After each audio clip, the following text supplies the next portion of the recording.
I'm not the type that get involved in long relationships. Taking trips and buying gifts, I'm sorry, I'm not on that tip. If you want romance, you should just stick who you already know. If you in that beat, you can't just hit me on that late night tip. I'm not that type that get involved in long relationships. Taking trips and buying gifts, I'm sorry, I'm not on that tip. If you want romance, you should just stick who you already know. If you in that beat, you can't just hit me on that late night tip. How to sing some funny since I got in this game. They want my cribs, they want my kids, decide I got my fame.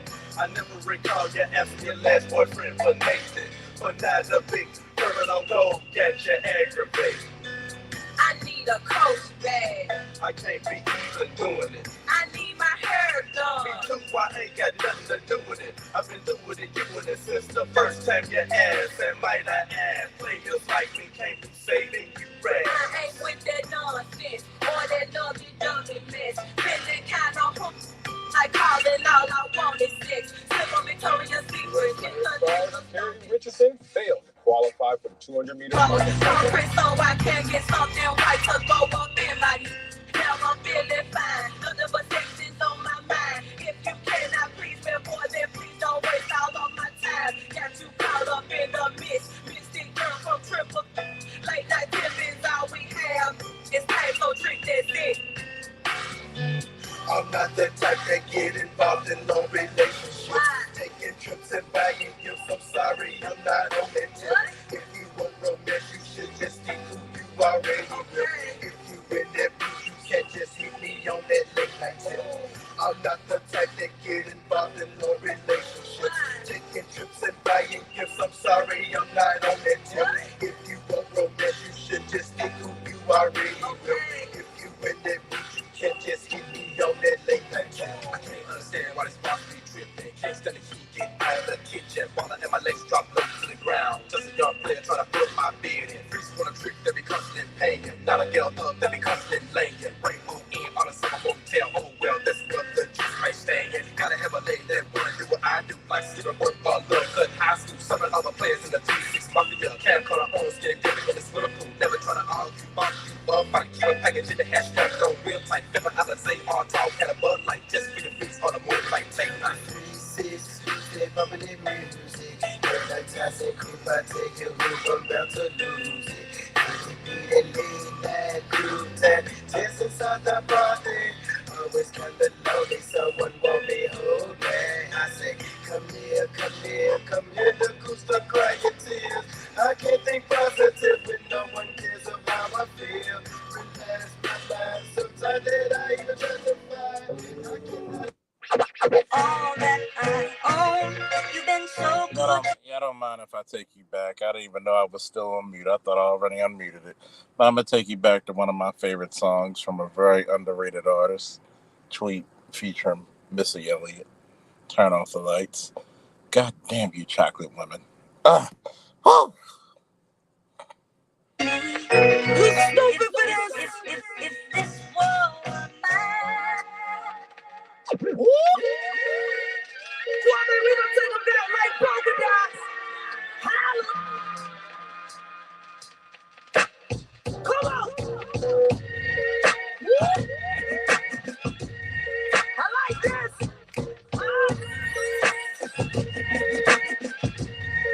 Yeah.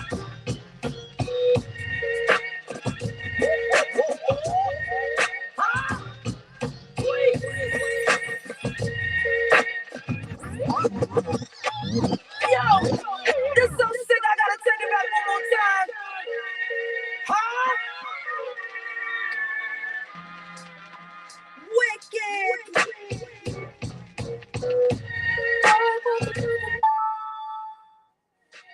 Turn the lights on.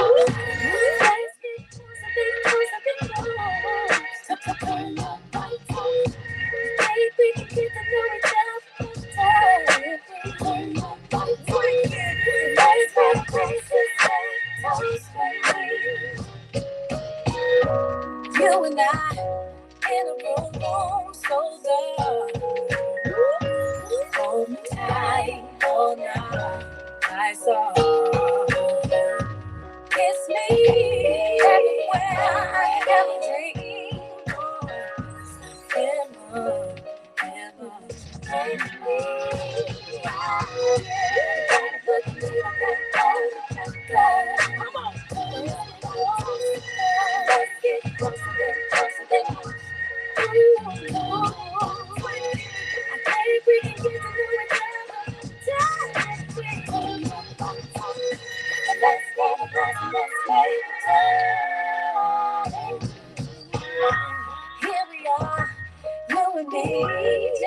Yeah. Feeling high, so high. Don't hold back, let it go. Show me how you feel. Yeah. Run it all night, like I'm wrong with you. Gotta and baby, let's get closer. Let's get closer. Shout out to F Holiday for the cash app. Whoa! I think we can get to know each other time we and let's get Hit the switch to the lights tonight and make it right like a first class flight. We a night light, smoking the pipe and turn it up like we rocking the mic. You give me hype, I feel horny and trife, so polite you might make me your wife. I ain't right the way I'm living my life. See how I am when you turn up the mic. Got a Jones all down in my bones. I got a little twitch up in my spine. And if I let you go and feel on me, you gon' have to play this one more time.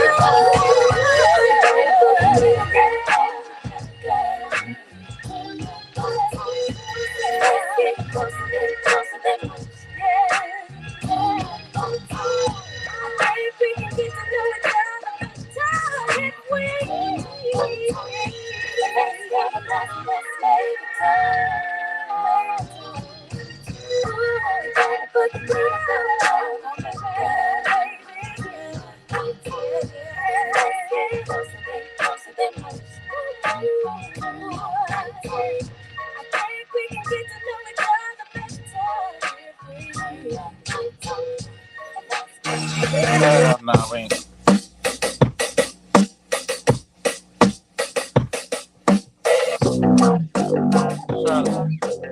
Shout out to the Snowman and South Shaolin. Coming from a descendant, my father, who has a third-degree black belt in Shorin-ryu karate, we salute you.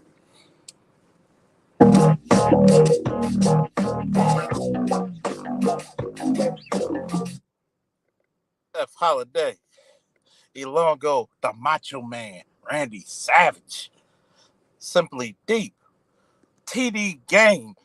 The only other person who plays the Ravens probably just as good, if not better than I do. Woo!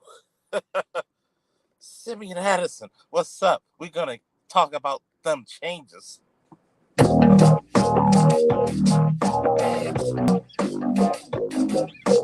Salute the Snowman.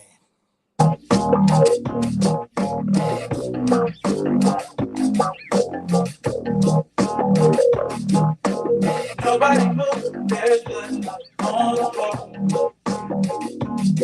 And I can't find my heart. Where did it go? Did I leave it in the door? Please give it back, cause it's not yours to take. It must have been when I lost my mind. Deep in the cup, trying to get it back. Somebody else, cause I can't find my way.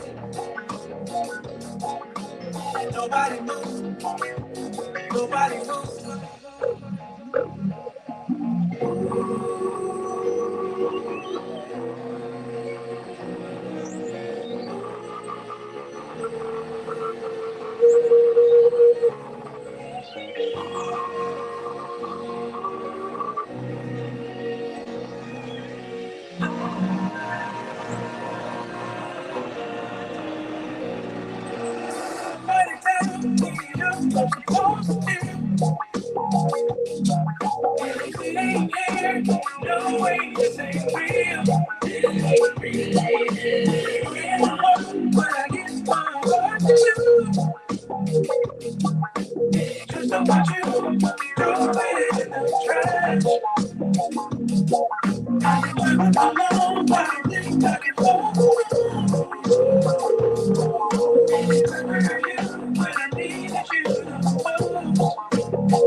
I don't mind if I go a little J-pop on you from the 80s, right? We're going to talk about that plastic love. Let's start over.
Have you heard what plastic love sounds? Oh yeah, we gotta love that shit.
Yes.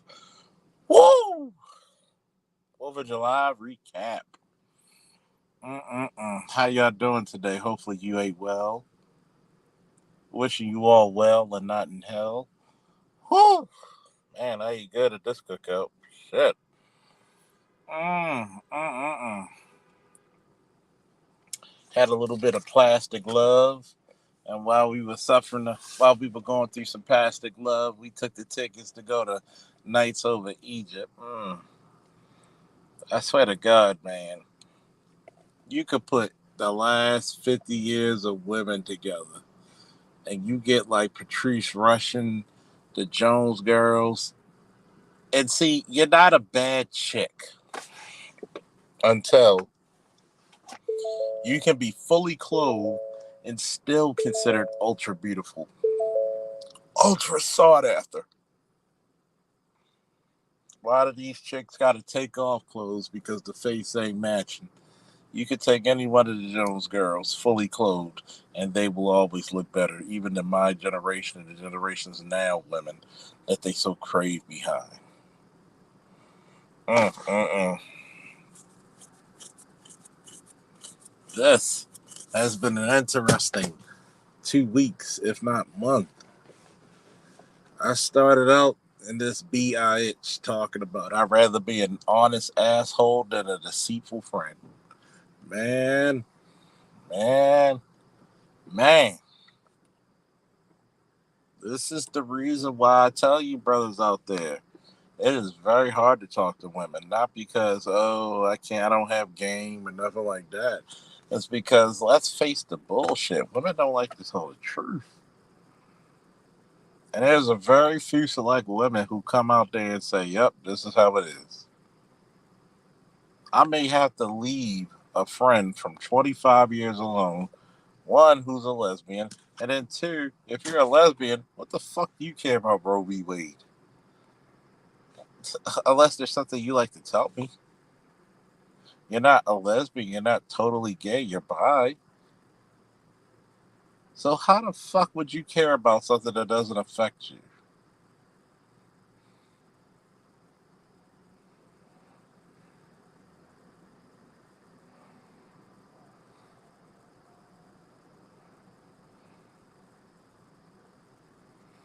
And what makes it very interesting is this. Too many women and men have forsaken the good times for true beauty.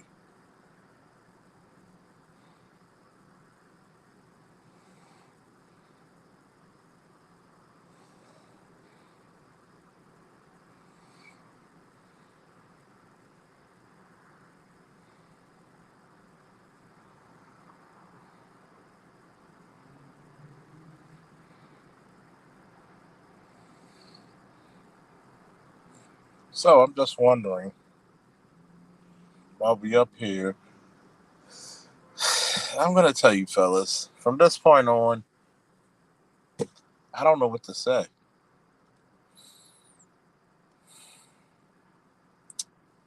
Too many people want to hear what they want to hear versus what they need to hear. That holds true regardless of race, economic status, and gender. It's actually pretty fucking disgusting for somebody you knew over 2.5 decades to get upset about a conversation when you called me to ask me my opinion. Very hard.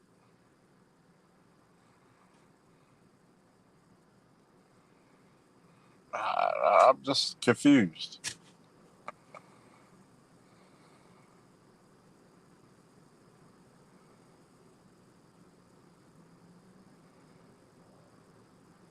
And then you get mad, and this is the reason why I tell you, men don't typically like to speak past the first level of conversation.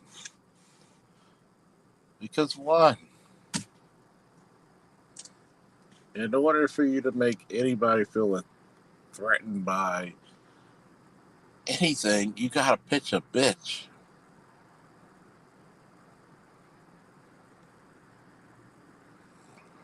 mean,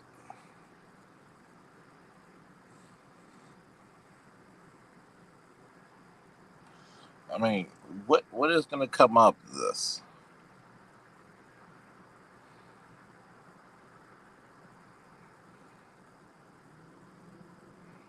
And it's funny, right? It pains me that when people call you up, ask you for your opinion, it just pains me sometimes. It's like, really, you really want my opinion, but when I give it to you, you're upset. I tell you, man, it's going to be a very hard time in the manosphere for the next 6 months to a year. Kevin was the carrot. He was the fucking fruit.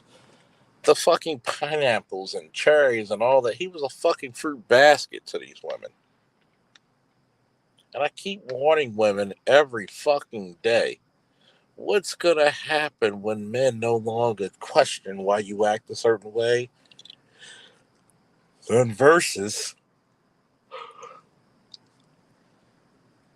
when they say I'm indifferent to you.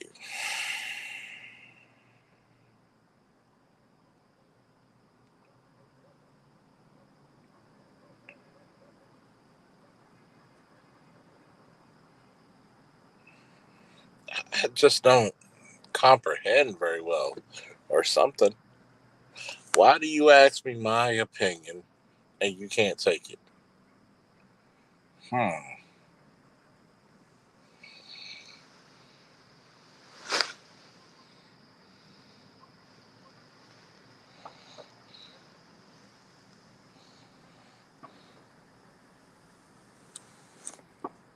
I'm really starting to wonder. Man, what the fuck do we get out of this?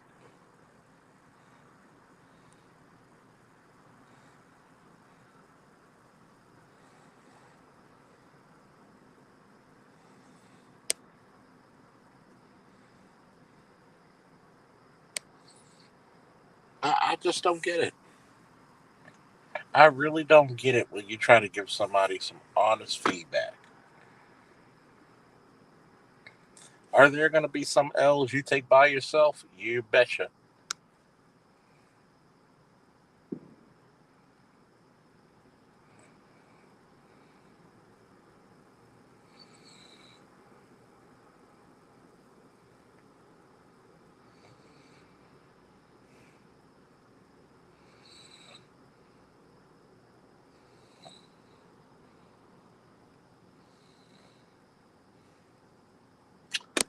It's getting very difficult, you know? It's more likely that the more we take in consideration of other people's feelings, the less shit will ever get done.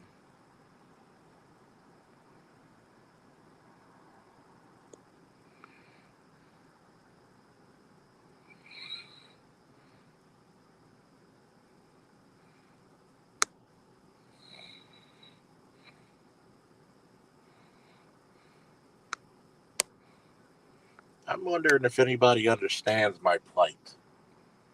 If anybody understands when people ask your advice then spite you because of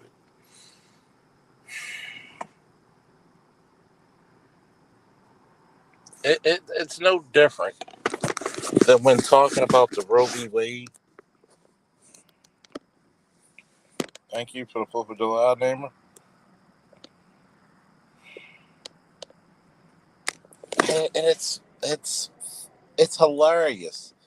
You were waiting all day to hear my point of view, and it's like the hilarious part about it. You still get upset if they get rid of fucking what, abortion clinics. Well, black women had to do it all on their own. Not one woman or one man ever did shit on their own. It had to be assistance. There had to be help.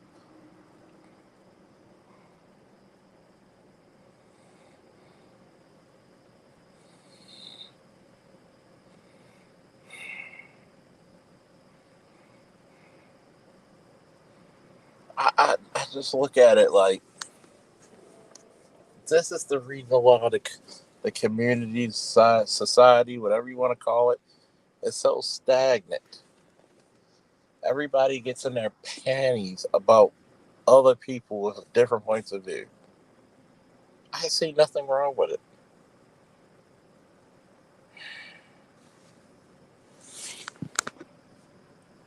It's funny because one day the world's gonna burn, and they're gonna look for people like me and say, "Hey,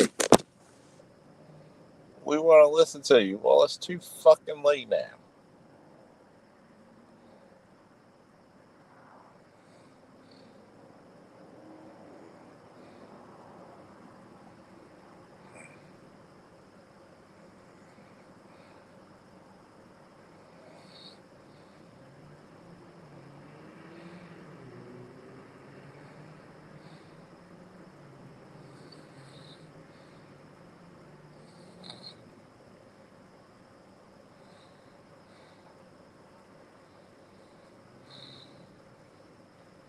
Now,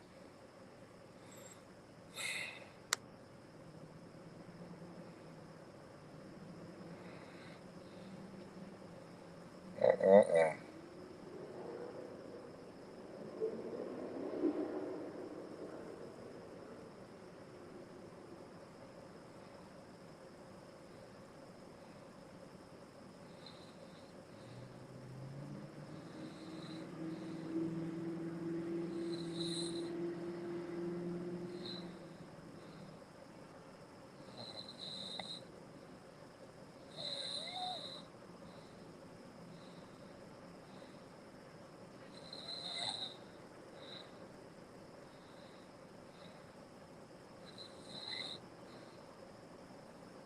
Uh-uh. I'm actually shocked and appalled. But anyway,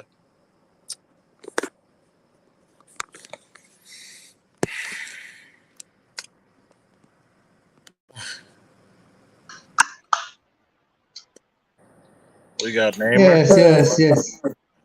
How are you doing, my friend? No, just celebrating the 4th of July in my own Yeah, way. congrats on that. Don't mind me. I'm just in a cheeky baby type of mood right now. The Shiki what? Yeah, sometimes they would affectionately refer to the Iron Sheik as, hey, cheeky baby. Oh, Shiki baby. Yes, that's right. The Iron Sheik sometimes is a cheeky baby, To the females, that is. And silver because I hate gold. I don't know, just gold doesn't fit. I don't like gold really. Have you ever got to the point where people ask you your opinion of something to get mad when you give your in-depth thought Plenty about of it? times. That's why, plenty of times. But I realize that a lot of them don't really respect me, and they just need me to provide them that. You understand? Like a lot of the, especially dudes, act like females because they want you to give them that emotional. They want you to give them that energy so they can react to it. So when I first say something, I've seen dudes just get aggressive, just pissed off at what I said. So I said I'm bothered with it. And I'm really unbothered with a lot of shit. Mm-hmm. But you got the audacity to hang up on me because I pull out the stats about black men being responsible. And Yeah.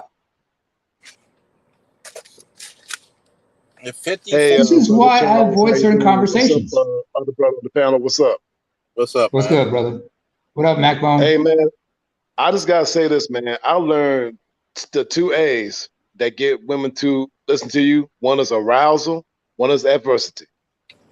There are times when some of the female relatives of my family, when they go through some mess, when they go through some trouble, adversity, they finally want to ask me, oh, okay, Lily, what we gonna do? Or Edward, what we gonna do? You know what I'm saying? And then I remember, man, when I was working out at the Planet Fitness Gym and the LA Fitness Gym, Uh-huh. these fine-looking young black girls and young Latin girls asked me some questions. You know what I'm saying? After they saw me working out and shit. I kid you not. It happens all the time. Yeah. The three things: arousal, attraction, adversity. The AAA. In my case, it's You know, adversity. think about it. Charles, you a witness to this. You remember when I was up there speaking to Melda too, and she was up there listening to me and everything, and I speak to her Hmm. into like a honeydew sweet voice. This is the same effect they had on her when I was speaking to her on a panel with Platinum Elite called Stop the Beta. And she was over there trying to challenge me, right? I said, okay, I can't deal with this lady in anger. She's an older black woman. So I gotta and I'm the younger black dude in a sweet voice. You know what I'm saying? That's the thing, man. Like I explained to Obsidian on Reggie's on Reg the Bad Guys panel. Hmm. Sometimes, man, you got to match the tone of the audience that you're talking to, and sometimes, That's the man, audacity and shit. I mean, yeah. I'm just saying. Sometimes you gotta be about the MHB instead of the SBE. Sometimes you gotta be about the Mac hang and bang. You know what I'm saying? To get women to listen to you. See, Because here's what I learned from the past. There are times you gotta give people what they want, so they would want what you have to give to them. And that's what I learned from my experience. I'm gonna say this. I'm gonna say this, right? Yeah, I've been around all walks of life when it comes to women. right. Well off to the hood rat. Hmm. A woman is a woman is a woman. I don't give a fuck if she's an open lesbian. She's Right, indoctrinated the same way as you and I. right, And here's the hypocrisy of it. I've said it before. So many women have a chance to get the best possible man, and they've been taught to throw it away due to what? Career.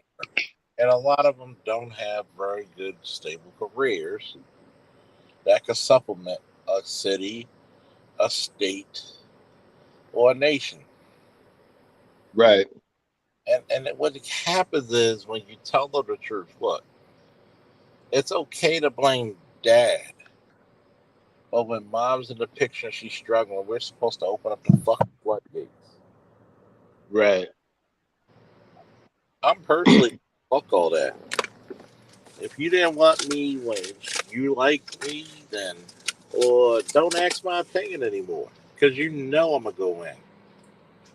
Especially you got chicks asking about the girl with the McDonald's food incident. Mm. I said, one, any chick that never been married and have multiple kids, you're a mental case. That was funny. You're a fucking mental case.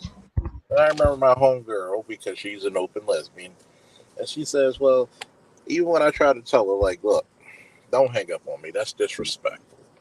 Especially to men, because that shows how much of a bitch you are. But yet, if I would have went to your house or apartment and punched you dead in your face and treat you like I would do a man, I'd be wrong. But yet, when you were with the fire department and you were dating a woman who was a holy hell and terror, you wanted the whole world to listen. Oh, where are we? We're not ready to take the full frontal abuse what masculinity has taught us to endure. Mm. Like here it is. Well, my mother had to do everything. I pretty much doubt anybody's mother had to do anything by herself. That's the thing about the foundation, man. Like I told people on the panel, the foundation is healthy men and healthy women making healthy families. And if one of them and one if the man is dysfunctional or the woman's dysfunctional, it's going to be a bad dysfunctional foundation from the start, creating imbalanced, unhealthy children. And Not here's to the mention how much violence it could, or how much abuse. and, That too. and You're right. That too, brother. here it is, fellas. gonna get a lot of women to get your point of view, whether in line, online, or whatever. And I'm starting to believe, like, yo, this chick who I knew for 26 years, open lesbian, I still can't talk to you because you're a fucking female, not thinking beyond the first level. And here it is what I mean about the first level. How many times are you put in situations to rescue motherfuckers, but you know there's a good chance that person's going to forsake you? Interesting question. And what ultimately stems from it is, it's like, look, I'm not trying to be mean, I'm not trying to be crass, but when you see them walking and they ask you for that shit, make them pay for it. Nobody wants to be asked a question late night. Oh, what do you think about this? No, fuck all that. Consultation fee, right? Exactly. Fuck all that. You want to know what men think. Look, we will all vote. They want our time and energy. That's what they want. Yeah. You may. That is no. Think about it. Sometimes they ask the most blatant and most trivial things to ask us, hoping to argue because they want our time and attention. And unfortunately, a lot of them think that's the only way they can get that from a man, especially a man that they're not attracted to. They want that non-sexual energy. Yeah. The most precious things that a man has is his time, his energy, his essence, attention, and money. The 5 most precious things that a man has: the time, energy, essence, attention, and money. The 5 most precious things that a man has. That is very true. And I think a lot of men need to renege on their service to women.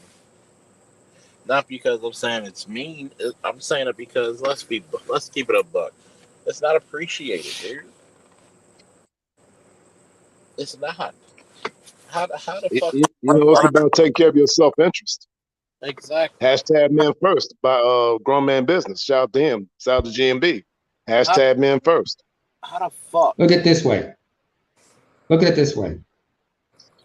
I remember Patrice once explained this to his woman. He said he explained how his woman was like the 5th most important thing in his life, because he said, it's me, my career, my mother, and then maybe you. If not, I got my fish, because he had some pet fish. I got my truck and everything. You could end up on the bottom of that list of my priorities. It's more so of you got to put yourself out first. Bro. You got to put yourself first. If you don't, she won't. If you don't respect your time, she's not going to listen. You think she can take you for granted? It's like an old school adage. It's going to get worse before it gets better.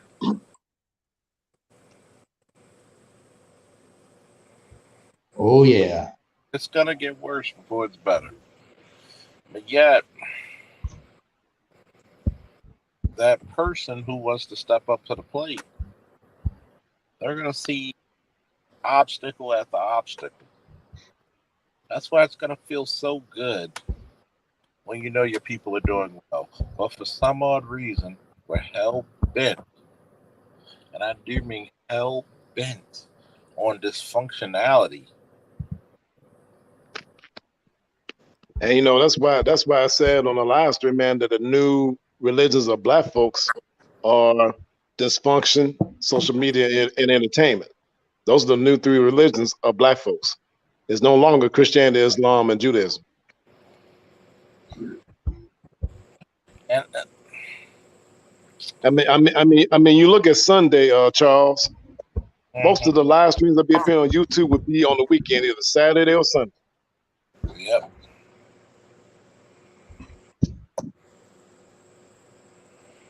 And then like on the Saturday and the Sunday, you see a lot of the dysfunction and entertainment and the social media frenzy on these panels. I mean, Okay. I experienced it, man. You know, and see, there are times as Matt Bone, I do have like an entertaining, rhyme to get their attention. But I use the flow of combo to get their attention, so I get them ready for instruction. That's why that's why I said, man, that most women want seduction instead of instruction. So Ah, sometimes I gotta give them the seduction before I give them the instruction. Very true. So, and see, I'm just being practical about it. I'm just being adaptive, like water to a 1 gallon jug, adapting to the shape of the jug, so to speak. Yeah. And here it is, the breakdown of the relationships between black men and women. We Right, don't we think you pass the first level because if you go higher, you're going to be too damn emotional. right. And then on top of that emotion, you're not even listening anymore. So I'm like, what the fuck are we doing this for? Right.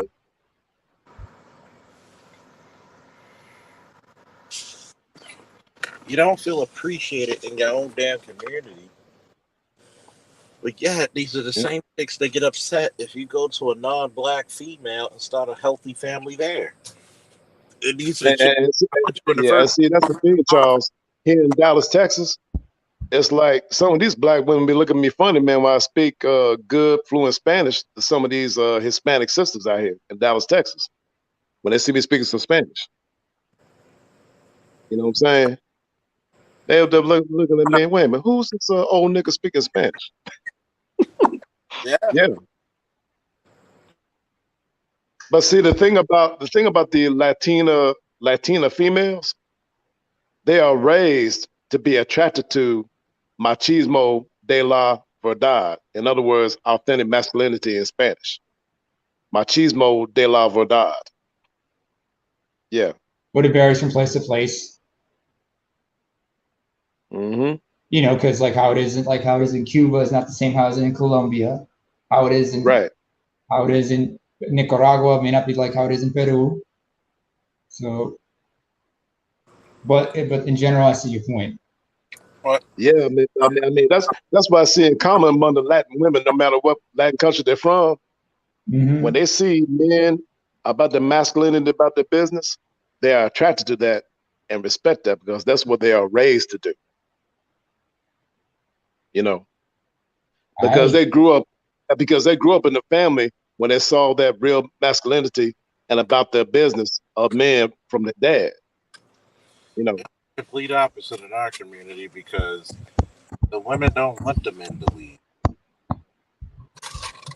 look at y'all's history going Huh? back to slavery. Look at y'all's history going back to slavery. When you think about it, Yeah, the and men have been constantly under threat.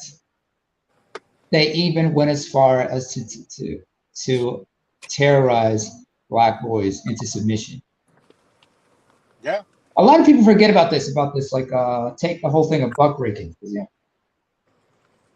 When yeah, they broke a man, it wasn't just to break him; it was also to traumatize everybody else, especially the boys, because they're forced to watch this. And when they see this, that traumatizes them to stay in line.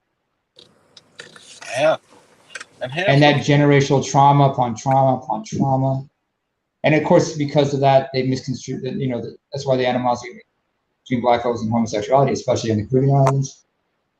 But black men have always been seen as beneath, and black women have been hey, elevated in a hey, hey, sense. Charles, hey, bro, I remember a long time ago, man, when I was living in Little Rock, Arkansas, where I'm from.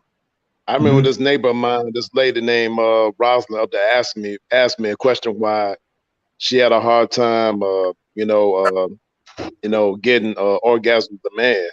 And I told her simply this: I said, it's your emotional state and your hormonal state. It's your emotions and your hormones, along Mm-hmm. with your mental state. If they're not in balance, you're not going to get the orgasm that you want. Yeah. Because She I can't told her. come if she's not comfortable in trusting that man. And see, that's the thing, because it also has to do with the man as well, because here's a holistic thing. Orgasm is a holistic experience. It involves the mind, the emotions, and the hormones. Yeah.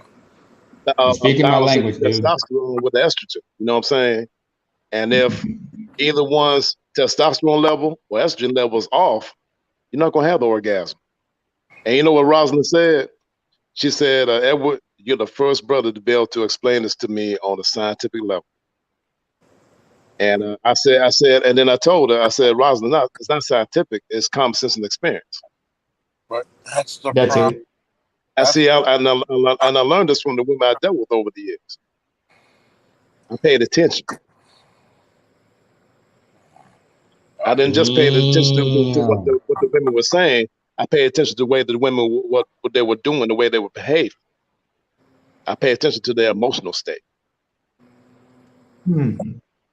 Yeah. I like that. It's sort of like a psychotherapy type sense. You know what I'm saying? Psychoanalysis, more like it. Yeah, psychoanalysis, yes.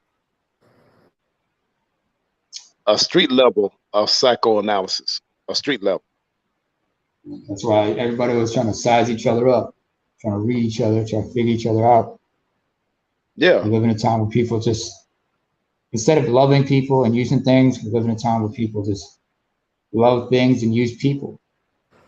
Because you look at the culture. The culture has taught the man to be very selfish among his own. Right. You know, funny how many people want to be included. I want to go in the yeah. Including and see, Charles, I gotta question. admit to you, when I was growing up, I was born in '69. When I was growing up, I grew up around feminine women. My grandma was feminine, my mom was feminine, my auntie and my two older sisters were feminine. That's the type of women I grew up with. And then like my Uncle Lester, he was very, masculine, you know what I'm saying? So was my dad, who wasn't around much, but my uncle, he was very masculine about his. If my uncle saw me shed a tear, he would slap me upside the head, man. Yeah. Been there, done that. Yeah. Maybe telling you, hey, tuck it in, suck it up, suck it up. Yeah. But see, these newer generations of boys, they're not taught that. They're taught to like let out their sensitive side. You know what I'm saying? Be more sensitive instead of balanced about things. Be more sensitive and effeminate about things instead of being balanced and masculine about things. First of all, I'm a sensitive person, and I've had to deal with that a lot. But the thing was, it's like, I've got my head issues as well. But I was allowed to express myself. I had to find a way to express myself in artistic ways. Right. That's the thing about sensitivity. It's about having sensitivity is a high level of subtle awareness, where you're so aware of things, you're able to see through the bullshit. That's what being sensitive as a man is all about. That's what being an empath is about. Yeah. I mean, you got such, subtle empathy about things. You use that to see through women's emotional bullshit. That is what, you know what? I didn't realize that until I was about 50. That's always been it's been like an autopilot for me. I was like not self-aware about it when I was young. But I knew in the back of my mind instinctually that there were just certain people I just didn't want to be around. Certain females I did not want to be around, because when they would look at me and smile, I just knew it. I would just look at them. I just look at them really cross, because I was like, because like you said, man, I saw through the bullshit. Then again, I saw through a lot of bullshit. That's why I didn't want to be around a lot. First person whose bullshit I saw through was sensitivity of being a real man is all about. I'll tell you, first females whose bullshit I saw through were the women in my own family, because they would try to guilt me into things. Right. And I was not having it.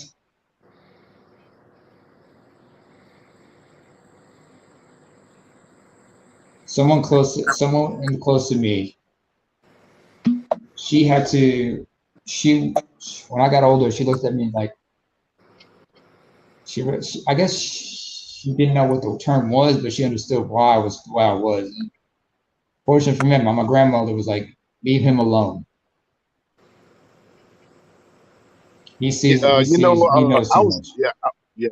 I was asked by one of my nieces, Rasha, if I ever had a steady girlfriend, and if not, why not? And I explained to my niece when she was younger, I said, listen, your uncle is on a different type of higher vibe. And a lot of women don't have the emotional temperament to flow on that same vibe as your uncle. A lot of women are not used to dealing with a man as your uncle. They used to deal with like weaker boys down the street like me. You know what I'm saying? That's why I explained to her. I said, honey, they're not used to strong men like your uncle or your dad, all right? You know what? Like you said about nowadays, about how some young men are trying to be oversensitive and feminine. Right. You also got a lot of young men, especially from where I'm from. A lot of them, because of their fathers, or because of certain circumstances, the daddies aren't there. They don't have that many male figures in their lives. A lot of them grow up to be hyper masculine. Right. Based on a false pretense of what masculinity is. Because see, authentic masculinity is self-control, order, and balance. That's Now what with true these dudes, masculinity is all about. yeah, but hyper Self-control, masculine, order, it's not balance. that. Hyper But masculine, hyper-masculinity is being out of control, being over-aggressive. Might is right. Yeah. That's how they look at it. Right. Might is right. And they want to impose their will on you. And when they come across somebody who's just like self-control his masculinity, they become even further aggressive towards that person because they're trying to use intimidation. I've had guys try to act tough on me. I just ignore them. I just didn't do nothing. I just looked at them and just walked away. And right. But in the back of my mind, oh wait, first of all, Mac, let me ask you something. Did you ever grow up watching professional wrestling? Yeah, I grew up watching that. I mean, one of my favorite wrestlers was Ric Flair, Devon Eriks, Andre the Giant, Roddy Piper. Yeah. Now, I'm sure you remember the Iron Sheik. Oh, yeah, that dude. He's the one Iranian. that was just like an Arab. Yeah, that was basically, that was Vince McMahon's idea. Have him dress like an Arab, despite the fact they don't dress like that in Iran. But he'd always had the Iranian flag with him, the old Iranian flag, the pre-1979 revolutionary flag he had. Right. And sometimes, like in the back of your mind, I was thinking, now I understand. Because when dudes were trying to step up to me shit like this, I was thinking, so this is what the Sheik meant when he would try to, and make them humble. Right. Because who would violate another? Because I was thinking, so this is what trying to violate another man's about. You trying to do so to try to gain some kind of semblance of masculinity. But the problem is your sense of masculinity is fleeting because you have no true self. Are you familiar with the Marvel Comics character, the Black Panther? No. I got this graphic novel called "Who Was the Black Panther?" And to make a long story short, when those cyborgs sent by the United States didn't want to leave his property, he told them, "If you don't leave, we don't need your assistance. All right, and if you don't leave, you're going to be seen as an invasion force, be dealt with accordingly." And he gave him the tough guy stare and said nothing. And you know what those zombies said? Sir, have a nice day. I'll give you another example in history. I mean, he didn't show it through what he said. He showed it through his true masculine body language. In other words, he was ready to throw down. You know what I'm saying? He gave him a choice, but he was ready. He was showing, okay, you don't move, I'm gonna throw down on you. But he said it with his body language, with his eyes. Mm-hmm. And see, that's the example I learned from reading the Black Panther comic books ever since 1988 when I was in high school. Yeah, I What mean, was high school like for you? because I remember when his granddad Azuri the Wise first met Captain America. When Captain America was up there tripping, he said, "Hey, listen, stand down, man. Captain America, I know you're gonna represent to America what the Black Panther represents to Wakanda, but right now I gotta teach you a lesson." And Captain America thought that Azuri the Wise was kidding, but no, he wasn't kidding. And after that, Azuri? guess what? Captain America respected Azuri. Yeah. Can you pronounce that name for me? Azuri? Yeah, Azuri the Wise. That's T'Challa's grandfather, World War II. Azuri, that's Because when Captain America was tripping, said, "Hey, man, stand down. I'll take care of this."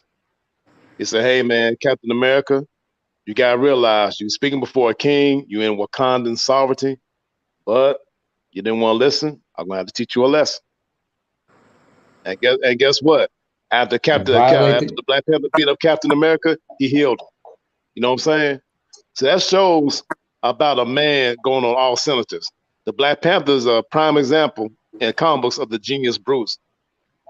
You know what I'm saying? The object is to humble him, not to completely incapacitate him. That was what he was trying to do. He humbled Steve Rogers, man. Let him know what was what. You know what I'm saying? But Steve Rogers had to have the humility to understand it. Trying to steal Wakanda technology, the vibranium. And, you know, the Black Panther said, "Hey, man, we already took care of the threat 10 days ago." Yeah. You know, because the Nazis want to use the vibranium to make their rocket missiles go from Germany to the United States. Because vibranium absorbs vibrations. One of the strongest metals on Earth in the comic books next to adamantium. You know, one question I had regarding the comics, when they put out the Black Panther movie, how come T'Challa's older half-brother, T'Challa's adoptive older brother, wasn't in the movie? You know, the White Wolf? Oh, Hunter. Oh, why was he out of the movie? Well, you know how Negroes have a short attention span. If he would have been in the movie, they would have made the movie too long. You know what I'm saying? And you know, Negroes don't have a good attention span. That's why he wasn't in the movie. Hunter, yeah, but Hunter's story is an interesting story right there. Yeah, because he was the head of the Hatut's Zarazé. Yeah, the secret police. In other words, the dogs of war or the war dogs. But before that, what was he? He was a child. Yeah. Right. He was adopted by the King and Queen. Yeah. Yeah, he was adopted by Right. He was adopted by T'Chaka before T'Challa was born. A few years before T'Challa was born. Yes. Because after his parents were dead. His parents were killed in a plane crash. Yeah, plane crash, yes. So my thing is like, you know, he accepted the fact that he would never be accepted as a king. But I guess there was a sense of him that he was still loyal to. And see, here's the one thing that these Negroes forget about Wakanda. The Wakandas never asked for help. The Black Panther never asked for help. That's his weakness. He never asked for help. It doesn't have his hand out. And that's what the other folks be tripping on him about, especially Storm. He said, "Man, the one thing I don't like about T'Challa is that he doesn't ask for help." It's that self-reliance thing. Negroes don't get about the dude. You know what I'm saying? He doesn't ask for help. He doesn't have his hand out. It's that self-reliance type of mentality. Yeah, and that's the Wakandan warrior culture of meritocracy. You know what I'm saying? Government based on merit, talent, intelligence, ability, skill set. Meritocracy. What if I told you there's regarding being a hunter, that you see there's a historical significance in that in Africa? Oh yeah, about the white fox, the white wolf. That's well, I think that's the symbol of Anubis. Yeah. No, The I'm wolf thinking is a something bunch of, more recent. well, if you look at the connection, like the panther god is Ba. That's an ancient Egyptian deity. You know what I'm saying? Okay. So I All look right. at white wolf, I look at Anubis because you look at the two panther gods. The two panther gods are Bast and Segment, and they were mentioned by Okay. T'Challa in that movie Captain America: Civil War to Black All right. Widow, All right. because like T'Challa said, when you look at Bast and Segment, you learn from them to go into to the Great Veil. He was talking about that when his father T'Chaka died at the UN conference about the Sokovia Accords. You know what I'm saying? Uh-huh. He said Bast and Segment in Captain America: Civil War. That's actually two panther gods. Yeah, because in the Doom War, when T'Challa was injured, he had a contact with another panther deity that was Segment, and Segment told him, "Well, in order to save Wakanda, you first got to be able to save yourself. You had to go through another initiation." Yeah. So You know, you know what a panther is in real life. yeah, the panther is like well, you got the panther family, right? You got the lion, the leopard, and the tiger. And the most powerful black panther is the black jaguar. You know, the black jaguar god, the Omex. So the thing about transforming into a man panther, that actually comes from the Omex, because they deal with the were jaguar. And when you hear the jaguar, you hear the roar of thunder, the thundercat, Jaga, Mm-hmm. Jaga the one. You know what the opposite of a panther is? No, I mean, like if you go to Africa, you have the actual panthers were melanated leopards. The opposite of them, Right. Black panther, you have to go melanated to leopard. Central. Yeah. Melanated Right. leopard. You know what the opposite of a melanated leopard is? Just the leopard with spots, you know, or A snow albino. leopard. It's Yeah, no, a snow leopard albino, from right? Central Asia. No, a snow Yeah, the snow leopard from leopard. Central Asia. Yes, the snow leopard. Yes. And then they talked about on this cartoon about the white jaguar. That's the opposite of the black jaguar. Have Yeah. you ever seen a jaguar? You ever seen a jaguar compared it to a leopard? A leopard? Jaguars look like Well, the pit bulls. jaguar is bigger, right? No, they're thicker. No, they're shorter, thicker. It's like looking at a pit bull. A leopard has to Right. be leaner, has to have has longer limbs, has to be leaner to adapt to its environment. And the jaguar is more muscular because the jaguar has to have, you know, more stronger muscles because the jaguar is a swimmer like a tiger. Yeah. Also, That's there's how also dense the forest jaguar is areas, the best with mangrove forests and shit. the anaconda because he can swim. They also Yeah. hunt jacares, which are those caimans, look like Right. crocs. A male jaguar can And just jump in the water and see catch a the thing caiman about like the ease. jaguar, the jaguar's muscles are so strong that the anaconda cannot squeeze him to death. The jaguar is the only animal that the anaconda has a hard time dealing with because the He's not gonna jaguar's fuck with muscles are so strong, the anaconda cannot even squeeze him. him. Oh yeah. That's why the anaconda are like one of the main prey of the jaguar.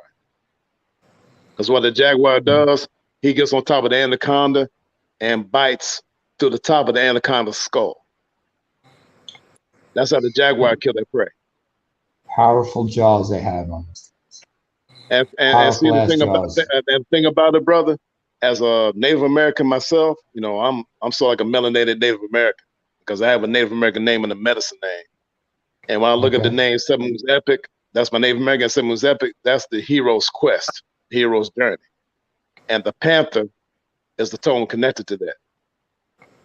Because when you look at a panther, that reveals the dudes whose lights already turned on. That's why when I was in the medicine naming ceremony, and I was able to like have an easier time seeing in the dark than other folks when I was being initiated, my stuff was already turned on. So okay, that's the panther.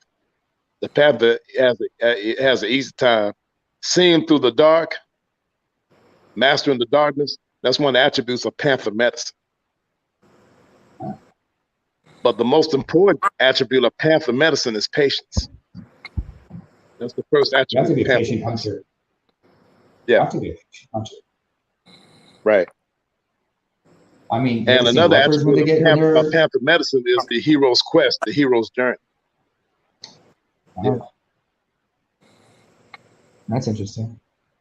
Yeah, because I was told by one of my shamanic teachers, one of my holy men shaman teachers, to meditate upon my totems, especially my ally totems. Not just the totems on my medicine shield, but the ones as short as my allies. And You know I what? mean that's why I explained to my family. I said, well, I tried that Jesus thing. It really didn't work out for me. So when I got initiated to the Native Awesome. American stuff, when I was like younger in '96, when I was 27 years old, because I was born in '69. When I was 27 years old, it worked out better. And then my mama, who's of Choctaw descent, when she found I had a Native American name and a medicine name, she said, son, I'm very proud of you that you learned the wisdom of your great-grandfather, Will Hespeth, who was Choctaw, by the way, Mississippi. So she said, yeah, your great-grandfather will be proud of you. Here's my question. That's my thing, yeah. Here's my See, question my Native regarding, American, my Native American medicine name is Seven Moons Epic, Peaceful Warrior. And when you think of Peaceful Warrior, you think of the Jedi in Star Wars. You know what I'm saying? or a samurai. Yeah, or like the Shaolin monks, like Qui-Gon Kane, or like Doctor Strange. Well, the Peaceful Warrior focuses more on protection than attack.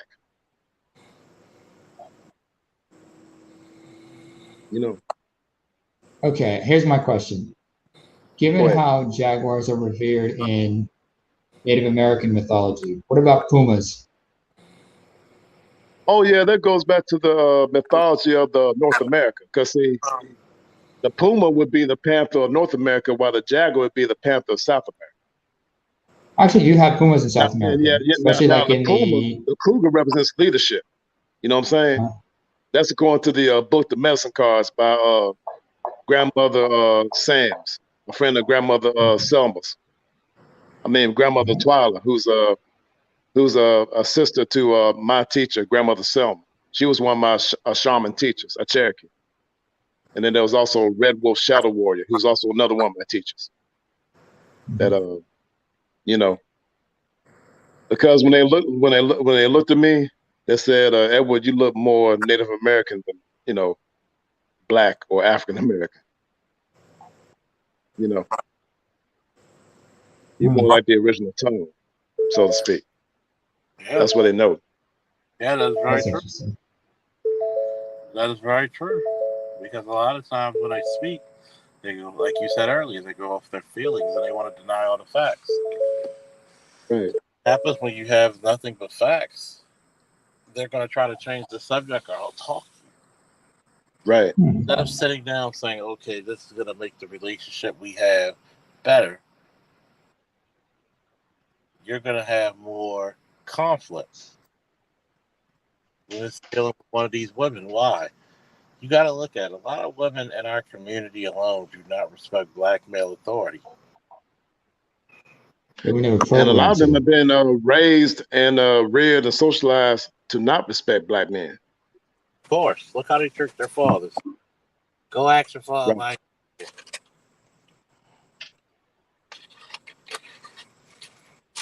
I mean, you look at Cynthia G. I heard that she had like a big disconnect with her dad. That's what I heard. Her dad was on drugs. Mm-hmm. You see right there, that teaches you the how and the why she functions the way she does. And the reason why my nieces have good relationships with Black men is because of me, the way they saw the way I acted and dealt with them. because when my younger brother wasn't around, when he was going through some things, I was asked by my mama to be the one to feed them and to comfort them when he wasn't around. And I understood what they were going through because a relationship I had with my dad when he wasn't around, Edward Lee Bailey Sr. Yeah. Mm. So like when my when my yeah, when my niece Shariah couldn't get along with Randall, I was the one to help smooth that over and have a talk with her. She was I was the only one she was willing to listen to. She didn't want to listen to her mama. She said, "Hey, I want Uncle Lee to come here." And you know what? Lee's my middle name, so Uncle Lee showed up when he needed to. And what Dr. John Henry Clark said, one of the most important members of the African American family is the uncle. I never forget that. Because when he said that in the speech, what I said a long time ago, that really touched my heart. You know what I'm saying?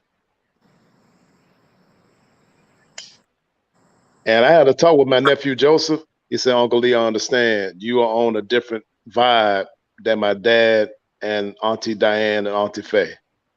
You're on a different vibe and a different path." And I begin to understand that, Uncle. And when I'm ready, I want you to teach me.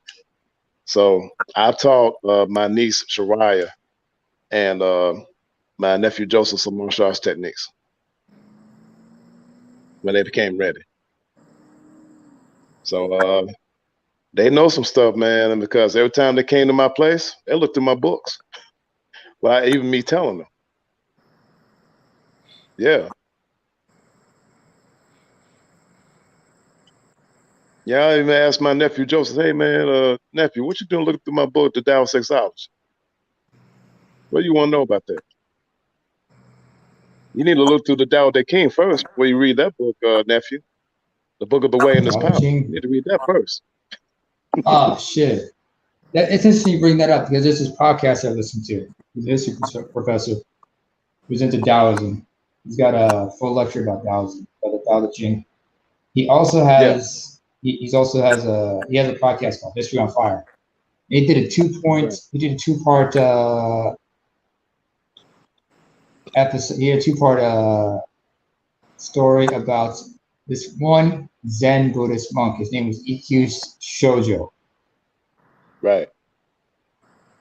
And he talked about how the thing about the original yin yang symbol, the original yin yang symbol was the dragon and the phoenix before it became known as the dragon and the tiger, because there were some Chinese female royal members that rolled the emblem of the phoenix instead of the tiger.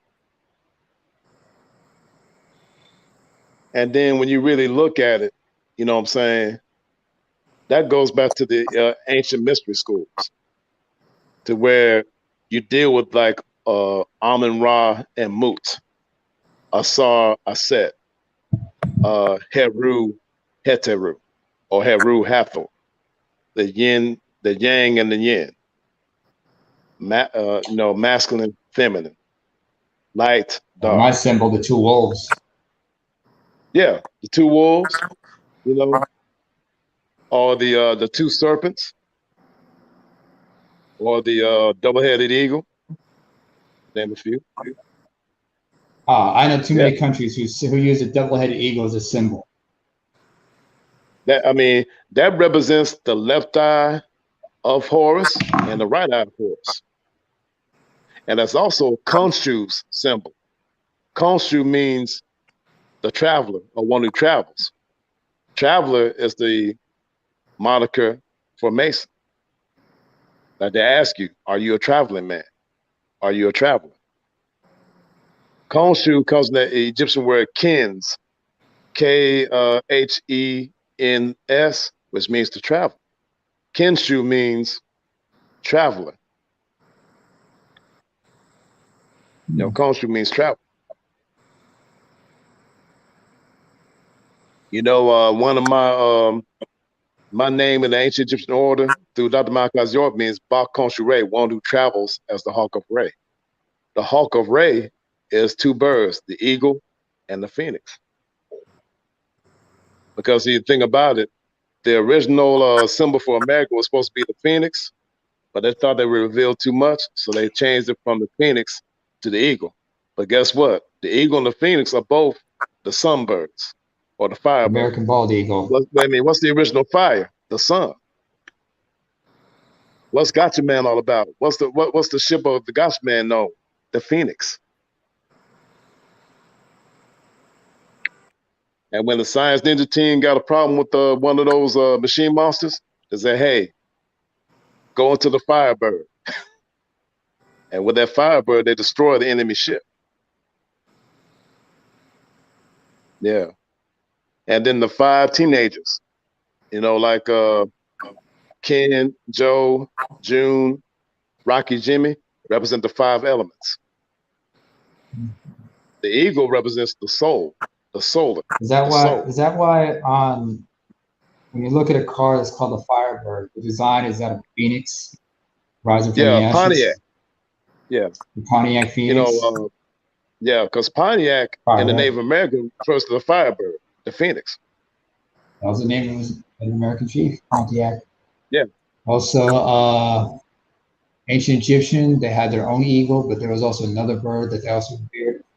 The Egyptian vulture. Yeah, Bennu, Bennu, or Binu, Bennu, which means phoenix in Egyptian. Or the ibex. Yeah, Bennu, Bennu, Bennu, which means phoenix in Egyptian, in Kemetic. Or like the other word you mentioned. Yes. Oh, the Bennu, it's that means phoenix. Bennu. Yeah, it's a phoenix. It's inspiration of the phoenix legend from Greek mythology. Yeah. Well, the after the end of every 500-year cycle, the phoenix will burn himself in his own ashes and rise himself new from his own ashes.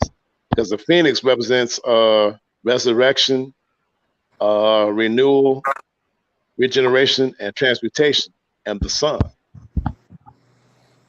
The sun force. Who's the name of the X-Men character who personifies that? That's Jean Grey, the Phoenix. Yeah. Also known as the Dark Phoenix. And when I remember the X-Men cartoon was when Scott was sad about Jean going, and Charles Xavier said, Scott, remember the story of the Phoenix. You mean like in the sequel, the movies? Well, in the cartoon, the X-Men cartoon, when Jean disappeared, and Charles Xavier told hey, Scott, remember the Phoenix. Yeah. And in the movie, in the second one, man, a big fiery bird rose up from the water at the end of the second one. Yeah. Mm-hmm. And it showed that the Phoenix is Jean's other personality. Jean had 2 personalities, Jean Grey and Phoenix. You mean alter ego? Yeah. That was her other personality.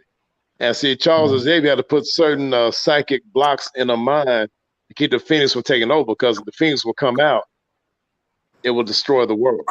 It'd be the Phoenix is sort of like a Titan, something that cannot be controlled. Because in the third X-Men movie, when Jean tried to deal with Logan, and Logan said, when she was up there kissing Logan said, where's Scott at? And before that, Jean asked Logan to take her out to kill her. And see, Logan was the only one that could do it because of his healing factor and his adamantium claws. And that was a real sad scene, a tear-jerking scene, man, because like Logan said, I would die for you, Jean. I would die for you. Because she thought Logan would die for them. So no, Jean, I would die for you. That's what made Jean calm down so that Logan could do what he could do. Yeah. But in the second one, man, he was with Scott, and he said, hey, Scott, she's gone. And Scott was up there crying, man, and hugging on Logan. You remember that? Oh, yeah. Scott saw Logan as an older brother. You know what I mean? As an older brother. Not as a threat. But as an older brother. because Scott was sad and hugging on Logan. You know what I'm saying? And that's like the younger brother holding on to the older brother for support when he's down. You know what I'm saying? Because Logan is older than Scott. Been there, done that. Yeah. Because see, a lot of the younger members of the X-Men saw Logan as an older brother or a father figure. Because remember in the second one, and Logan said, "I don't need y'all." But then what did Rogue said? "But Logan, we need you. Rogue especially. You're the expert of survival. That's why we need you." And that's why the children up there following him around, because hey, he's like the cool uncle.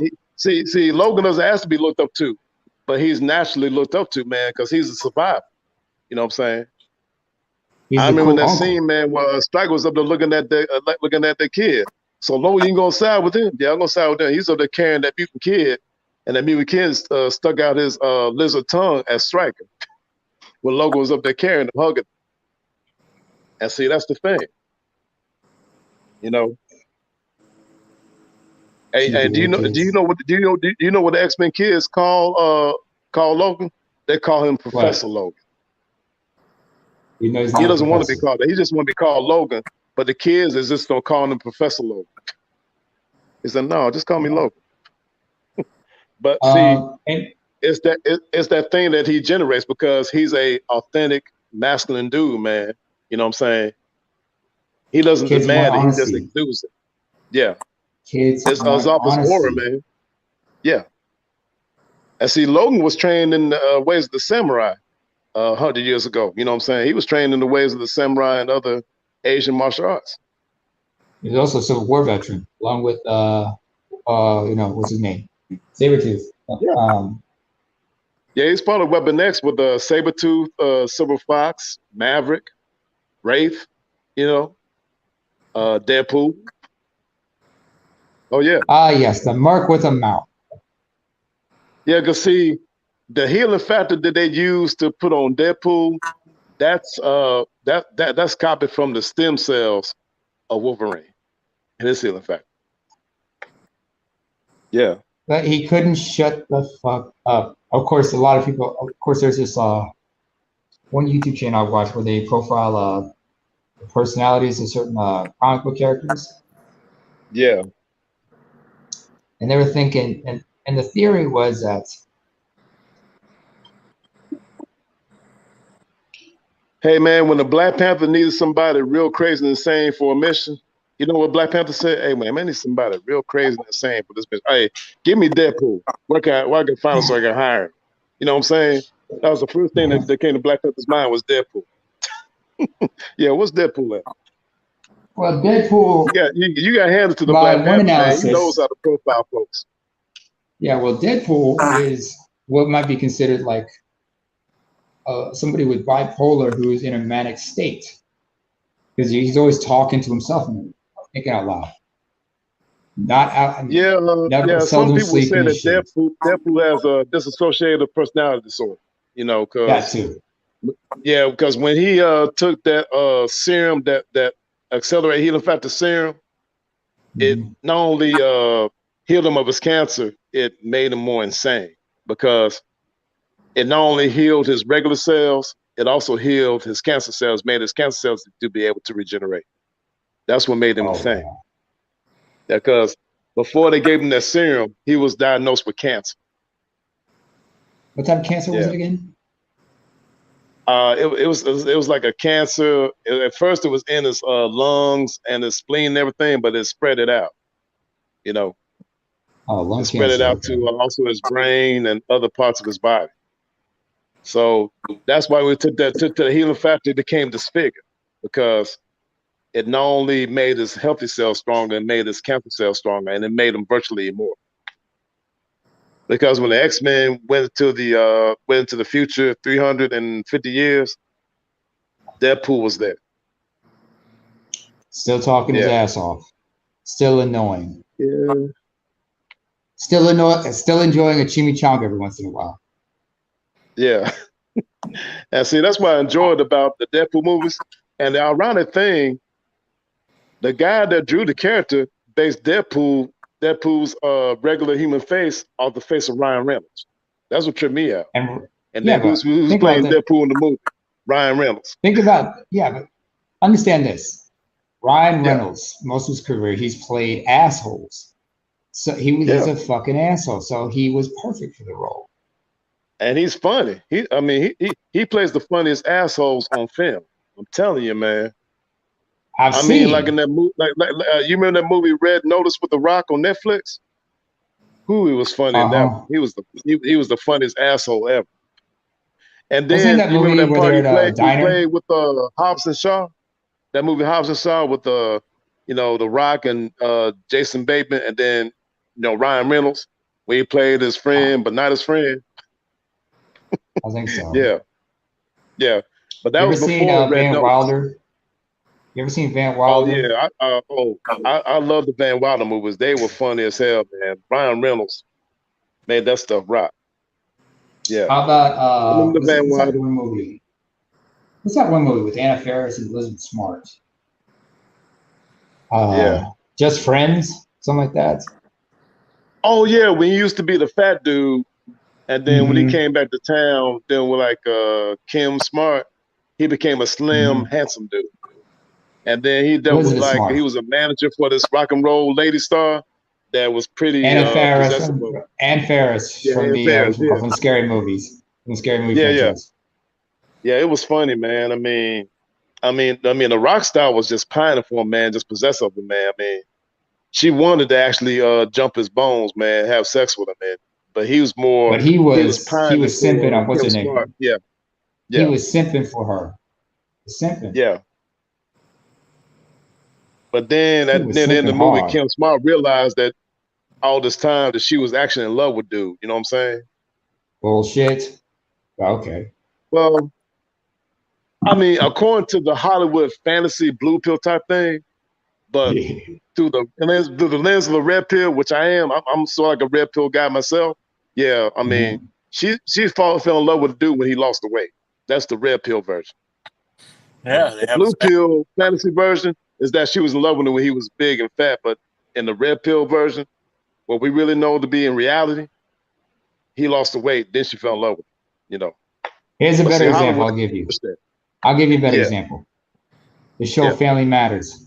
Jaleel White, from Steve Ooh, Urkel to Stephen Urkel, Stefan Urkel. Stefan, yes. Oh yeah. Hey, Ron Mills had a video talking about that. Yeah, Ron Mills. Shout out to Ron Ah, Mills.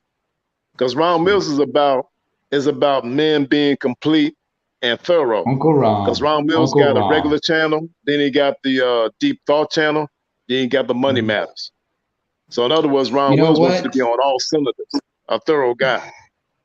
You got to be Yeah, a complete. You got to be a complete person. It's kind of like yeah, being a complete person. Yeah, being holistic. That's what it's all holistic about. Being a in every holistic dude. aspect. Yeah, It's being just like holistic. martial arts. Not one martial art is not enough. You got to take up several martial arts just to understand everything. Because each one gives you a different piece for that particular puzzle. That's you. If you learn like some boxing, some jujitsu, and wrestling, some karate, and some taekwondo, that's a good start. Don't forget Muay Thai or And that's some Muay kickboxing. Thai, and then add some yoga to it to help you deal with flexibility. That's a good There's start. also Russian Sambo. In Yeah, Brazil, there's another martial art besides Jiu-Jitsu called Luta Livre, which is Brazilian catch wrestling. yeah. There's Vale Tudo. You've also got Pankration, which is a Greek martial art that goes back all the way to ancient Greece. There's There's also also Kung Tao and Silat. There's Kung Tao Silat. and I love Silat. that. Silat, Yeah. that was insane. Now Do you know Kung the Tao, which philosophers means Kung Tao? no, Kung Tao, which in Indonesian means way of the fist. Kung Tao is a Uh-huh. combination of Pencak Silat and Kung Fu. Yeah, it means way of the fist. Kung Tao means way of the fist. Tao in Indonesian means way, and Kun in Indonesian means fist. What's your views on Kung Brazilian Tao is the capoeira? fist way. Hmm? What's your view on Oh, Brazilian capoeira? oh, capoeira. Oh yeah, the art Mm-hmm. of dance. Yeah, That's that goes way back to the Brazilian African martial slavery. arts of West Africa and the Congo. Yeah, there's a lot of those African slaves that came to Brazil. They got from not only West Africa but also from the interior, the Congo. And you know, that's the thing about it. To keep the martial art alive, they They mix had to get this guy to dance. the dance moves to hide the art. And see, if you look at break dancing, Uh-huh. that's a form of capoeira. The way they do Indeed. the yeah do the spinning moves. And I remember some of those moves Jackie Chan used in some of his earlier movies. Some of those dance moves. I'll tell you Yeah, something. A lot of people who are capoeira practitioners are Afro-Brazilians. right. When they talk about their ancestry, there's one place in Africa they have a strong affinity for. It's Angola. Right. Now, There's if a you look at song. One of Madagascar, the you songs look they at have. Madagascar off the southeast coast of Africa, Madagascar, there's a In Mozambique, strong yeah. kung fu presence over there. Yeah, There's a Polynesian presence over there as well. yeah, that's right. The Melanesian, Polynesian. Yeah, because in Melanesia, in Southeast Melanesia, especially Fiji Islands, they are very strong and proud of their melanated culture. Oh yeah. I remember that last Miss Universe they had when they wanted to push that white looking lady from the Fiji Islands. Those people on the Fiji Islands said, "Hell no, we want you to push this dark skinned Nubian looking with the natural afro for that." No, You know how they far were they strong went? and How far adamant they go about with that. that? You know Huh? how serious they are about their own natives ruling the country. I'll give you an example. Man, What happened? It was the early 2000s. yes. Fiji, they had an election and they elected a new prime minister, but this prime minister came from the South Asian community or from the Indian community. Oh, okay. And then what happened is they had an attempted coup took place where he was held hostage. Right. Many of those people, most of the conspirators afterwards, after a ceasefire, decided to relinquish and release him. Many of them served long extensive terms in jail. One of those, I'm not going to name any names, but Right. they were but because they were natives mostly, although many of them have English names, because a lot of them aren't pure blood completely. Because you got plenty who have mixed heritage, like some of them have some English or Scots-Irish.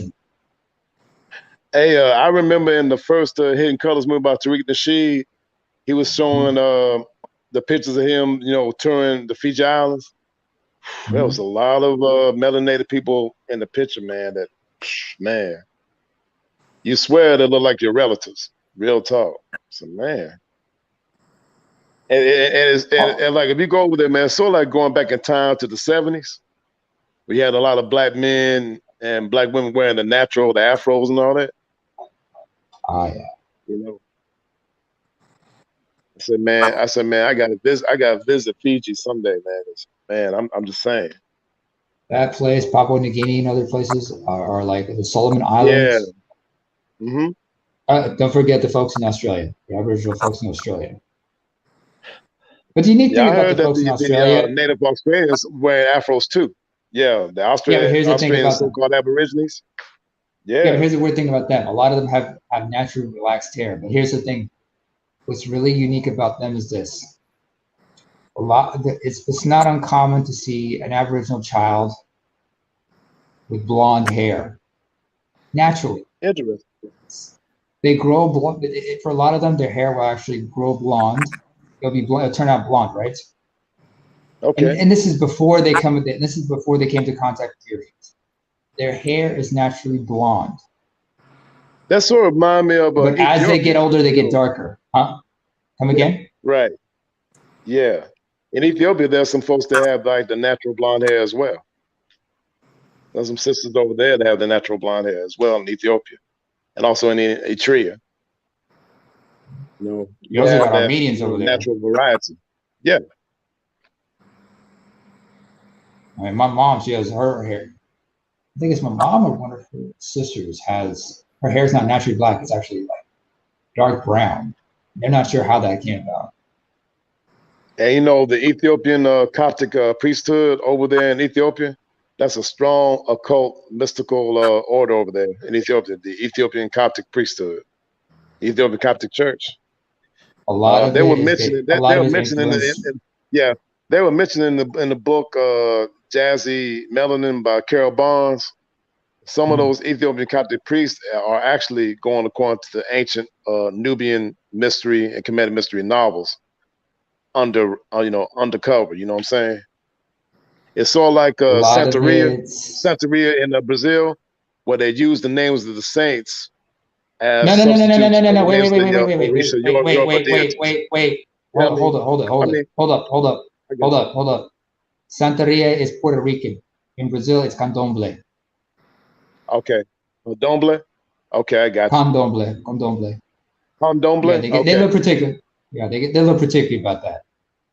I mean, yeah, but see, I'm just using that example, man, to where in order to preserve the ancient culture, they would like use certain Christian names as substitutes as code words for. So in other words, they can protect the culture in Yeah, disguise. You know what I'm but saying? it's not Nubian actually. For Ethiopian Coptics, it wouldn't be Nubian because Nubian is Sudanese. Right.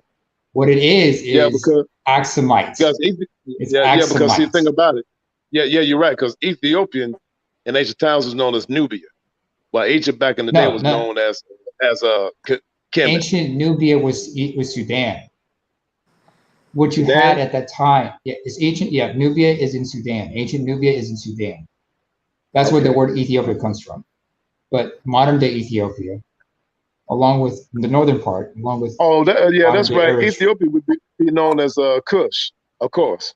No, Egypt Aksum. be known as Kemet. Kush was And Kush yeah, was what they called the Nubians. Kush was the Egyptian Nubian. word for Yeah, Nubia. right. And this I would know because my ancestors are Axumites, because I'm Eritrean. And Okay. so and So prior would you to say and that prior to them, Nubia would actually be no, no, no, no, Ethiopia, no, Sudan, no, Somalia? Okay. no. I mean, that's Ancient because the ancient. Nubians Yeah. were Nilo-Saharan, if I'm not mistaken, Akushite. And that would be along the Nile in Sudan. So Now, modern day Nubia would be the Sudan, correct? correct. Okay. And then the But it modern was day Kush called would be Kush by the Ethiopia and Eritrea, right? So modern no, day Kush no, would be Ethiopia. Oh, no, no. Hold no, on, no. hold on, Okay.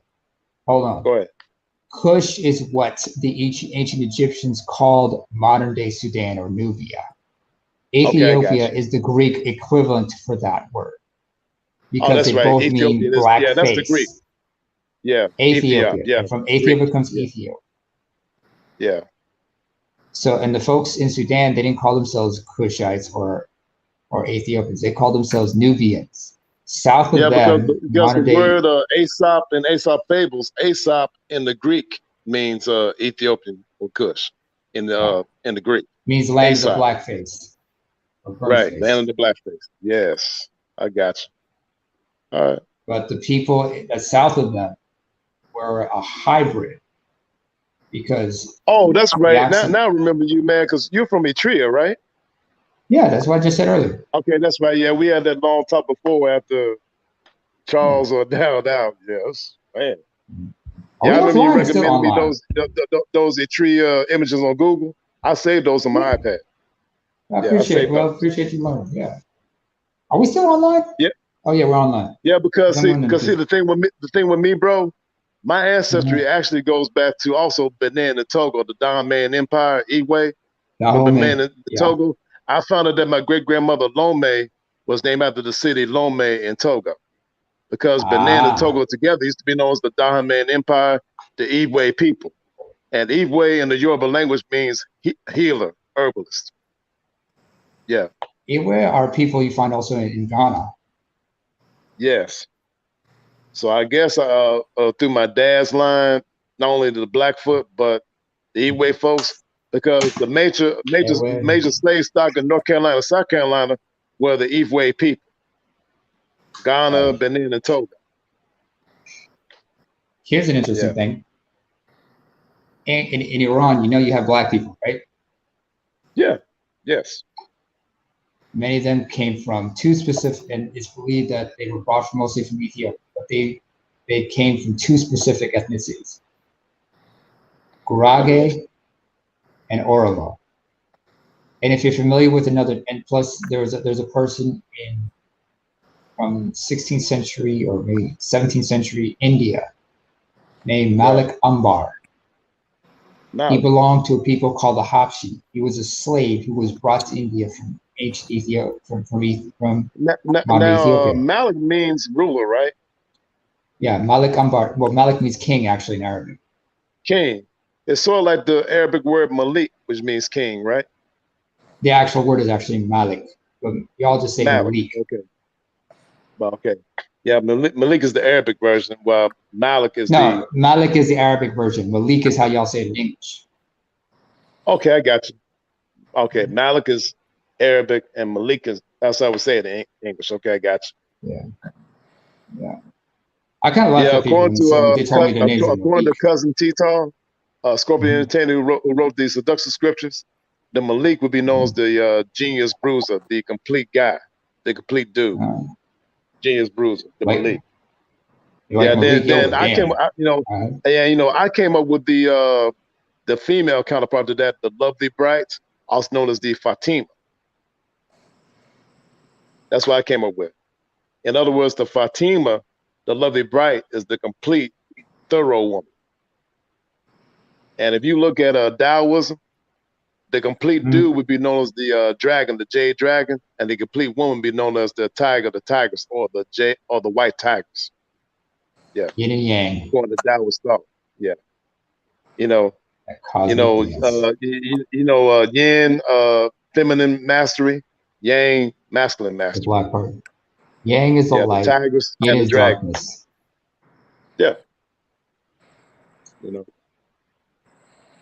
It's like that. It's like what else is new?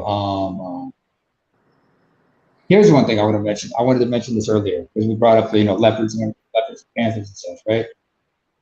Right. There's something I remember I came across. I was studying. There's this. I was listening to like some Mongolian rock music, and there's this group called the Who, and they mix traditional Mongolian throat singing with modern day metal. And the symbol on their logo, a lot of people thought it was a dragon until one of the but here's the thing, a lot of people thought it was a dragon. And I remember watching on the YouTube channel, they did on Mongolian TV, there was an interview between which somebody from their management explained to them, no, that is not a dragon. That's Irvis. Irvis is what the Mongolians call a snow leopard. Because he said in the time of the Hu dynasty, the snow leopard was a revered creature. Dragons did exist in there because they adhere to Tingrism. But but the snow leopard is a highly revered animal. And the reason why it's shaped like a dragon is because they thought the way it's shaped, you think it's a dragon, but it's actually a leopard, because a leopard likes to zigzag. It moves, it crawls, so bends. it'd be like the panther as yang and the tiger as yin. Or you know what? I can go deeper. The tiger is connected to the moon while the lion is connected to the sun. So you got the lion as the yang and the tiger as the yin. One's loud, one's silent. If you look at the Great Britain, instead of like a dragon, sometimes they use the lion as substitute for the dragon, and vice versa. Yeah.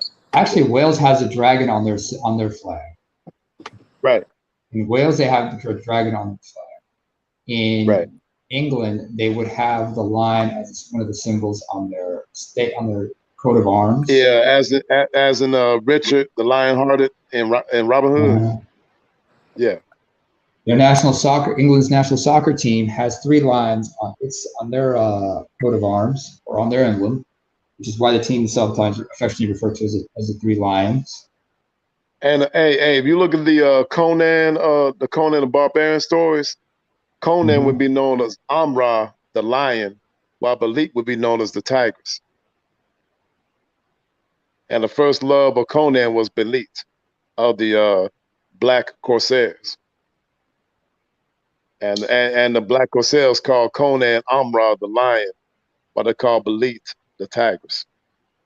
He was a See that Sumerian, wasn't connect? he? Yeah, he was The a character was a Sumerian. Sumerian. And see, the thing about the Sumerians, they were like the Native Americans because Conan was a member of the Snowhawk tribe. They had different tribes in the Americas, the Snowhawk tribe, the Tiger tribe, and so on.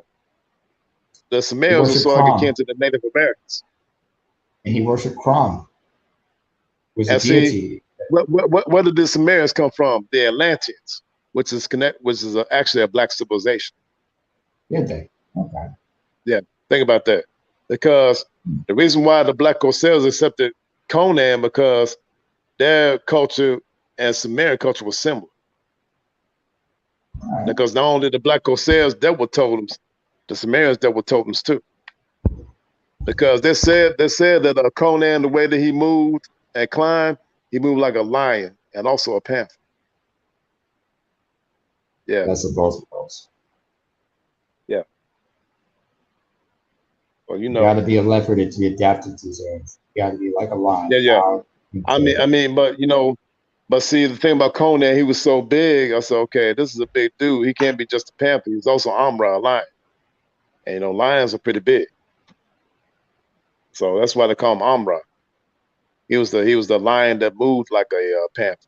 Because you look at the lion, tiger, and the leopard. They're all part of the panther family or the Panthera. Lion is Panthera leo, tiger is Panthera tigris, and leopard is Panthera pardus. Those Latin species names. So that's What the about panther cheetahs? family. And you know, jaguar, the Latin species name is known as Panthera onca. That's for jaguar. Panthera onca. ONCA. Okay. What about cheetahs? Panther family. I forgot about that, but the cheetah will be part of the panther family as well. So would the puma, the cougar. Yeah. Let me look them up.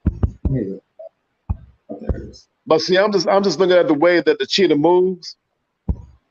The cheetah has speed, but guess what? The cheetah is also stealthy as well.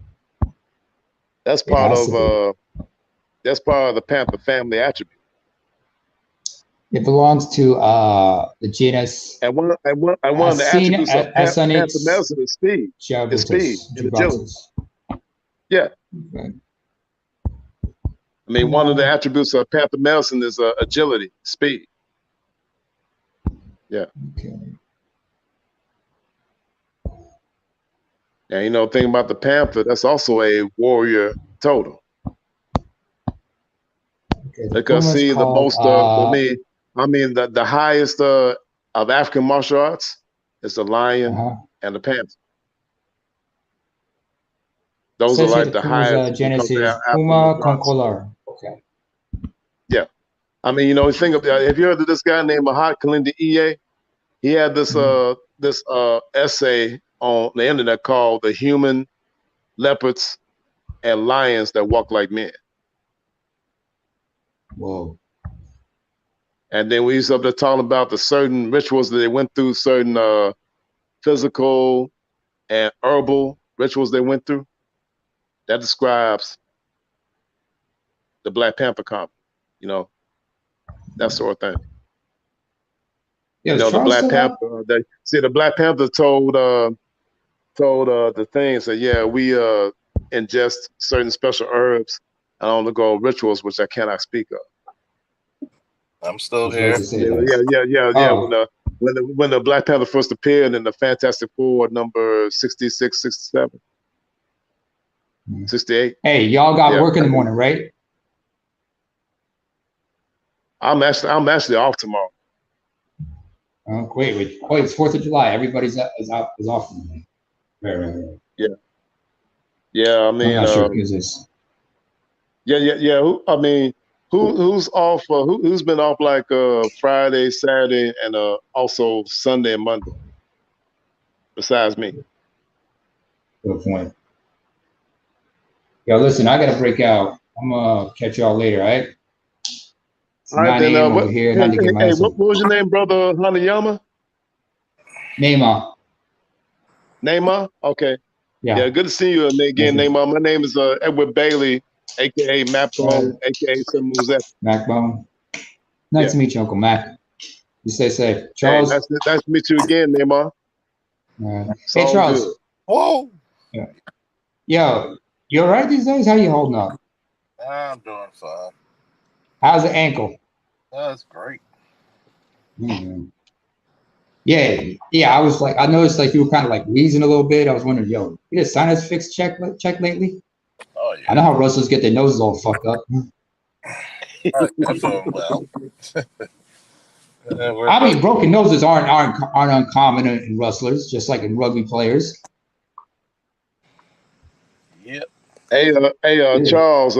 Hey, one of your fitness videos when you was lifting weights, so reminded me. I gotta get back into my my boxing and taekwondo regimen.